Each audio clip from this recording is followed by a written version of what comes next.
What's up, everybody? Welcome back to the channel. Hopefully, you all are having a very blessed and wonderful day. So, today's video topic is concerning a very serious and very important issue, not even just for Suicide Squad, but for the gaming community in general. And it's the topic about why Suicide Squad just isn't the game for you. Now, this is a video that I definitely had a bit of trouble putting together myself, so I went and I brought back my homie who's a returning guest of the channel. Some of you might have seen him before, some of you might know him from Twitter. Sway, say what's up with everybody. What's up, everybody? This is Sway Casanova. You can find me on Twitter, and it's great to be back. Thank you for having me back, King Greek. This is going to be a great topic to get into. I think that this is something that everybody can kind of look at and learn from. Nobody's got to hate. Nobody's got to do anything. It's just kind of looking at it from a different perspective. So I'm excited to get into it. Yeah. And very quickly, because I know somebody's gonna try to do it in the comments. Yes, I've had the pleasure of experiencing the playtest. I would not be saying anything about the playtest, so please don't ask me in the comments, because I know somebody's gonna do it. But anyway, let's get into the topic of the video. Why Suicide Squad Kill the Justice League isn't for you. Sway, what do you have to say on this? Um, I think just like for every game, for example, there's many different genres inside of gaming, and um, every genre isn't for everyone. Like you have people like me who like tactical RPGs. And I like games like Fire Emblem. I like games like Marvel's Midnight Suns. I like games like Mario Rabbit Kingdom Battle. Like I love those games, but I also like action adventure games. I love RPGs. There's something for everybody. And I don't think that there's no one right way to make a specific game, and even in superhero games. And so that brings me to the topic, which is that Suicide Squad may not be for everyone, and that's okay when the game is not for you. That is okay to recognize, because I think that that's the more healthier thing to do when you accept that, hey, this thing that I love, even though it's a superhero game, it's in a genre, it's in the gaming genre that it's just not personally for me. I think that that's healthy to be able to acknowledge and accept, because then those who are fans of that genre can be excited. Those who are fans of what they see from the game can be excited, and you can yourself move on and aim your voice at, like, hey, so and so studio, for your next outing, can you do this? You know what I'm saying? You can start gearing towards the next one, but you ain't gotta, what I'm saying, like, complain about what they're doing now because it's not what you wanted. And I think just accepting that a specific genre of that specific title isn't in the genre that you normally like to play, I think accepting that is a more healthier way to go about handling things like this. But yeah, if it's not the game for you, that's 100% fine. It doesn't mean that you're necessarily missing out on anything. There's other ways to enjoy the game, even if you know what I'm saying, like, it's not for you. You can wait and watch it as a game movie on YouTube. You can wait and, maybe just only play it for the story, or you could just pass on it completely. But there are a lot more healthier ways to handle the fact that the game might not be for you. Because at the end of the day, this is my whole thing, right? You voice your opinions on how you feel about the game. There are people who are clearly interested in the story, but they're not really interested in the gameplay itself, and that's perfectly fine. But then it becomes an issue when like that's taken a step further, and you consistently use this as a backbone to form baseless arguments over whether or not this should have been a Suicide Squad game, whether or not this should have been a Justice League game, whether or not this should have been a Superman game, which as we have come to find out over the past couple of weeks, Rocksteady was never working on a Superman game to begin with, so that's not even an argument people can really stand on anymore when it's all said and done. Am I right, Sway? Oh yeah, that's 100% correct. It was never a Superman game. In fact, it was a entirely different company that was working on the Superman game. This was always the game that Rocksteady wanted to create, which is one of those things where I always tell people, like, if you really support creative freedom, if you really support, devs doing what they want to do, the last thing that you're, like, I've seen some people do right now is that, oh, well, WB forced Rocksteady to do this. Well, we figured out that that wasn't the case. Well, they were working on the Superman game, but nope, we figured out that that wasn't the case. So it's like, at a certain point, you gotta just accept that maybe this was the game that they wanted to make. Not to mention that Rocksteady's first game was a shooter. Right. So Yeah, Urban I Chaos, think right? that Response. yeah, exactly. And so it's like when you think about that, that might have been something that they wanted to do. The only thing that I can think of that was forced on them was probably the monetization of the game, maybe. But once again, there's no way any of us can prove that. None of us can prove that. We can only speculate on that. However, one thing we do know is that this is the game that they wanted to make, and my thesis on this, and it will always continue to be Rocksteady. For a lot of people, before this game was announced, a lot of people would tell you Rocksteady has never failed you. Well, until this game comes out and it's either a massive success or a massive flop, as of right now, Rocksteady has still never failed you if you were one of those people that was in that camp. So there's been no, if you're really, in support of them having creative freedom and being able to make the games they wanted to make, just go with it. Just see what happens. There's nothing wrong with seeing what happens. It doesn't mean you have to put your money down on it. We in 2023, I'm not trying to hear that we got ripped off. I'm not trying to hear that we did this and we did that.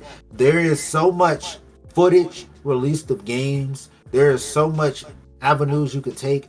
You don't have to buy a game day one. You can wait till it come out and wait till somebody put the whole thing up on YouTube, at least gameplay wise, so you can see if you would like. There's too many tools at your disposal to put that type of blame on a game, not knowing, oh, we didn't know this or we were ripped off. No, at a certain point now, if you bought it with all the tools we have, you ripped yourself out. Congratulations, you played yourself.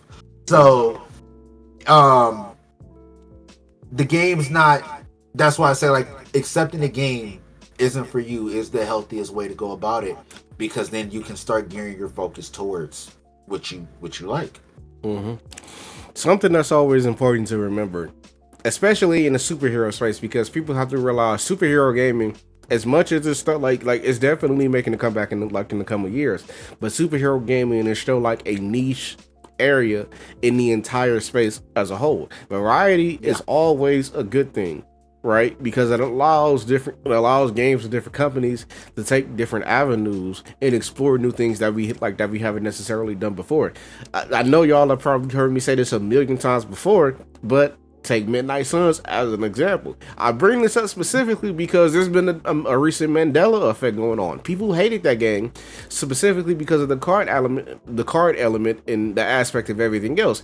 But people are now going back to it and are saying, oh, what happened to this game? Like, what was this? Why didn't we give this a better chance? Specifically in the sense of the game has a better portrayal of Venom than it did, than Insomniac's Spider-Man 2 did. And that's been the basis of arguments for a lot of different people. These different games allows creators to really dig in deeper and show their vision of what it is that they want to show. Now, think about superhero games in general, right? We go all the way back to like the early 2000s, the 2010s. It was a bunch of movie tie-ins, right? We had games like X-Men Destiny. We had Fantastic Four. We had Iron Man. We had X-Men Origins Wolverine. About a good majority of these games were all single player focused. Nobody had anything to say about any of those games. Now that we're moving forward, we're in 2023. We're trying to experiment with these games and putting them in different categories because what we primarily get are action adventure games is starting to get boring and tiresome. Here's what you have to realize: the average person is going to replay a single player game no more than 3 times. The first time is purely going to be for that experience of playing it because they just bought it. They got to get that out the way. The second time will be because they want to go through New Game Plus, get everything that they missed the first time around, start the game off at the hardest difficulty with all the abilities unlocked and everything else in that nature. And the third time is simply just because they might be bored or they might have enjoyed it enough as to where they actually want to play it again. But that's part of the issue as to why we need to accept the fact that superhero games have to move forward and away from just primarily being action adventure games, because people run through single player games very quickly. And then what do we always hear? Oh, the game's too short. The game's too short. I beat it too quickly. Yeah, DLC. The reason why Suicide Squad Now I'm not gonna say it's a healthy change because live service has definitely been like a real touchy subject. But the reason why this could be a healthy change, especially if it does better than Avengers did in this space, is because it's giving us another long-term game from a company that we love in a universe that we love that can go on for years and years and years and years and years. Because let's be honest, a lot of you, if you haven't already picked up DC Universe Online by now, chances are you're not going to. Marvel Heroes Omega, the servers for that aren't even up anymore. Soy? I think honestly, like you hit the nail right on the head, man. Like there's nothing wrong with the game existing, right? That doesn't mean that you're not going to get any more of the experiences that you've already been getting. But like, think of it this way. We've been spoiled in the action adventure genre to have as many superhero games as we have. Insomniac specifically has spoiled us. Insomniac has like, no, don't get me wrong, we love Insomniac, but we have to be honest, they have spoiled the entire gaming space. They have destroyed not the entire. They spoiled the entire. Rocksteady was a part of that too, though. Rocksteady was, but let's be honest, Rocksteady was. They make good Batman games. They'll make a good superhero game. With Insomniac, they should make a game for every Marvel character underneath that damn banner. They didn't do that for Rocksteady. They didn't. I'm not gonna say no. They didn't do it as much for Rocksteady. I'll put it that way. They're starting to now, though. They're starting to now because of Suicide Squad. Because Suicide Squad is bringing up all of the what could have been. What could it have been? What else is on the table? Why these characters? Why the hell does the shark have a minigun? Who cares? Look, I'll play Tetris. Okay, I enjoy Tetris. God damn it, I don't care about. Look, as long as it don't gotta look pretty, you don't gotta look amazing. I don't gotta be able to see it in goddamn 24K HDK with my glasses off and shit. As long as the gameplay is decent. The story is decent. As long as I can personally have a good time with it, the gameplay, as long as all of that is fine, that's all that should really matter. We as gamers have, yes, times have changed, expectations have risen, but we have begun to care too much about realism. We are a bunch of convicts fighting a bunch of brainwashed superhero individuals in the middle of a goddamn alien invasion. That is not a normal sentence you would hear on the street. Okay? Like Sway. It's not. And the fact that you touched on something that I actually always talk about, like realism. Art styles, gaming has always had art styles for years. And actually, I'm 31. People refer to a lot of games as having like PS3 graphics, right? Mm-hmm. That's because 9 times out of 10, the games that are on PS3 that have those PS3 graphics that a lot of people like to refer to now with certain games to insult them. That's because the PS3 games were attempting to make the games look real. The games that are timeless are the ones with art styles. That is legitimately a thing that's always been that way.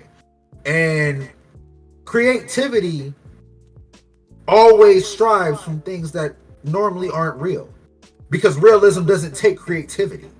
So, having that being said, like just having those different avenues and having those different options and having those different genres, I think the difference here is that on the PlayStation 1, PlayStation 2, PlayStation 3 days, we were used to a lot of superhero games being pumped out. Now we are in a day and age where a lot of games take longer to make. So we're not getting as many superhero games at one time as we have. So now everybody is nitpicking that we're getting all of these different genres, superhero games and things of that nature, and they're complaining about it. But it's just like once again, it's just like I always say this about two casual fans mainly, because I know that like diehard gaming insiders, and I'm not talking about like even the ones that sit back and just kind of keep up with everything but don't do their due diligence to actually try to learn about how stuff works in the industry, just the ones that kind of keep up with everything so they can give an opinion on it. When you learn about certain things and when you actually try to apply yourself, you realize that these games in these different genres are made for audiences to enjoy everywhere. Everything is going to have a pro and a con. But that doesn't mean that you can't have both. That doesn't mean that things cannot exist. Everything is made for a reason, for a specific fan base, and that is okay. A lot of things are gonna play out differently. A lot of things are gonna take longer to make, and the quality in which you get with those things are going to be, they're gonna vary, they're gonna be different. Everything is going to weigh differently. But if you pay attention to the gaming industry, what did we learn from Cyberpunk? There's two things that I always get on people about for situations that we've had. One of them is Cyberpunk, one of them is Guardians of the Galaxy. Cyberpunk, when people are mad at a studio or mad at somebody for making a game where like a game came out broken, who do they attack now still? They attack the developers.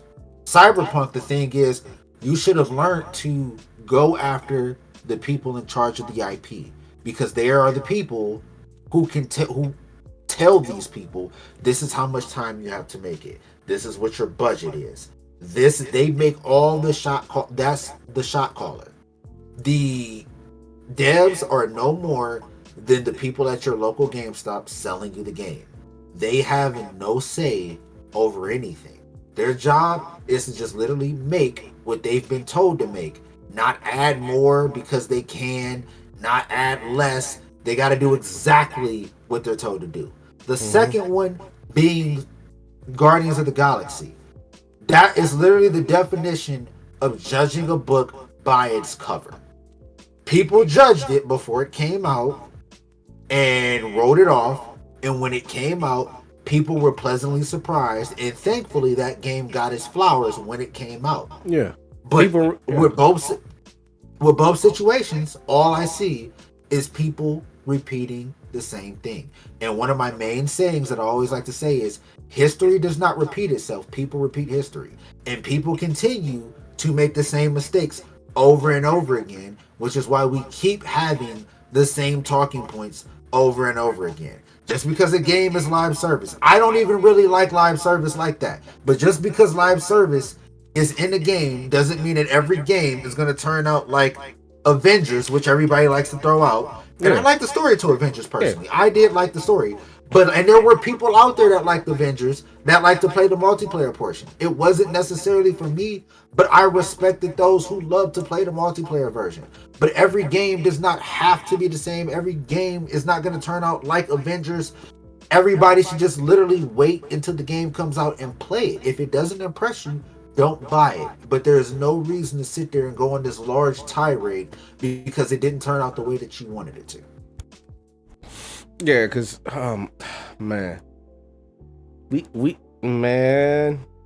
I definitely forgot what I was gonna say right here.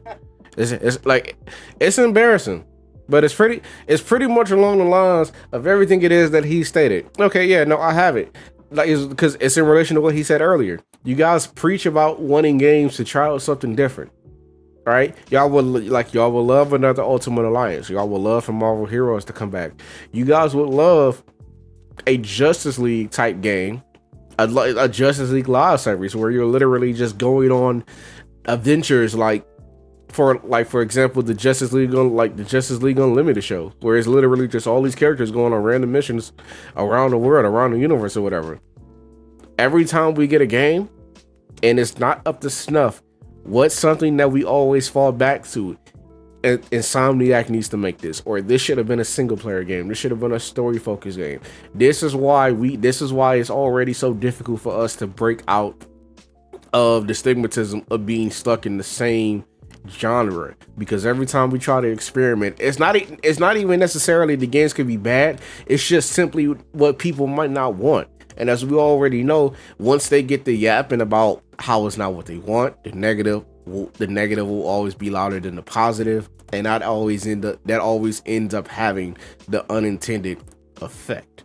Suicide Squad, it's not for you, and that is okay. Admitting that a game is not for you, like Sway has said, is one of the healthiest ways you can display that. instead of just going around trying to push your opinion on people, this and that, because you feel the need to have somebody else validate how you're feeling. This is what Rocksteady wants to do. This is the direction that they're taking with the game, and it allows them to do what they want. And if everything goes well, it can set up whatever idea they might have for the next game, right? It allows people to not ruin the excitement for the ones who are excited for the game in general. No one is going to like everything. You're not going to like everything. Everything is not catered to you, and that's perfectly okay. Suicide Squad, again, seems like it's gonna be a great game, right? The characters look fun. The gameplay loop looks decent. Some of you might not like that, but that's a-okay. There's always Destiny you can go play. And that brings me to one topic too. There's a saying, I see it in every community. Like, it is not even just limited to Suicide Squad. When the game comes out and it's not what people want, who asks for this? I hate that line, because outside of the obvious stuff that people ask for, 90% of stuff you get in life you don't ask for. Especially like when it comes to games. Like when there's a new IP came out, who asked for that? No one. When The Last of Us was a new IP and it came out, who asked for that? Nobody. But we got it. And it turned out to be great. Same thing with Destiny at one point. Same thing with Halo at one point. Everything that has ever been good in life. Spider-Man 2. Even though everybody was asking for a Spider-Man game. But at a certain point, back in the day, when Spider-Man had his very first game, who asked for that? At a certain point, there comes a time when nobody asked for something, but we got something and we're glad that we get it. Just because you don't like it, and I see this all the time as well. Well, I ain't never seen nobody say that they like it or nobody excited about it. The algorithm on social media and who you're following plays a big factor of what you see and who you see excited for what. Mm-hmm. And a lot of those times, that is the biggest deciding factor. But you will never sit here, and specifically with Suicide Squad, and can look at me and say, like, there is no audience for this. Excuse me, how many players does Call of Duty have? How many players does Destiny have? How long are both Call of Duty and Destiny supported? What are the most supported games that people come to and play year-round? Shooters? There is no audience for a superhero shooter? Because there are people who are shooter fans that like superheroes, and there is no audience for it. I find that very hard to believe. That's probably one of the biggest audience you can tap into in gaming. So it's a lot of things where, like, a lot of people will say a lot of things and they'll make an argument. And once again, I am no games as a service defender. I am generally on the side of, I don't like them more than I like them. There are some that I do like. I don't hate them. I'm not against them. They're just not for me, and that's okay. But when I look at Suicide Squad, I do like what I see. I do like how everything has come off in the trailers and everything like that. Like, I like what I see, and that's okay. And if you're not a fan of it, that's also okay. But saying people didn't ask for it, saying that there's no audience for it, we can statistically prove that that is inaccurate. And that is okay.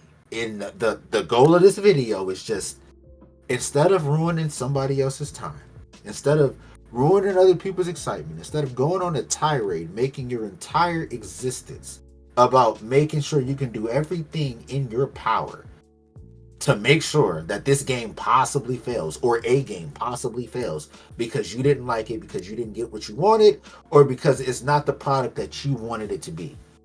Instead of doing that, just admit, hey, this game isn't for me.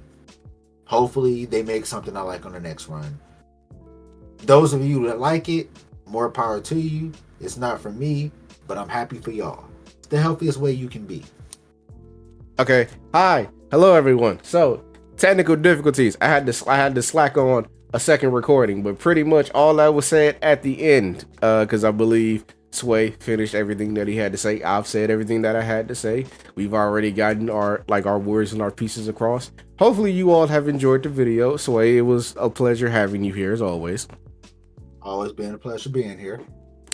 If you guys enjoyed the video, please remember to like, share, subscribe, and smack the notifications bell so you won't ever miss out on any of my future content. And let us know down in the comments below if you are picking up Suicide Squad and whether or not it's the game for you and why. And we will catch you all in the moonlight. Peace.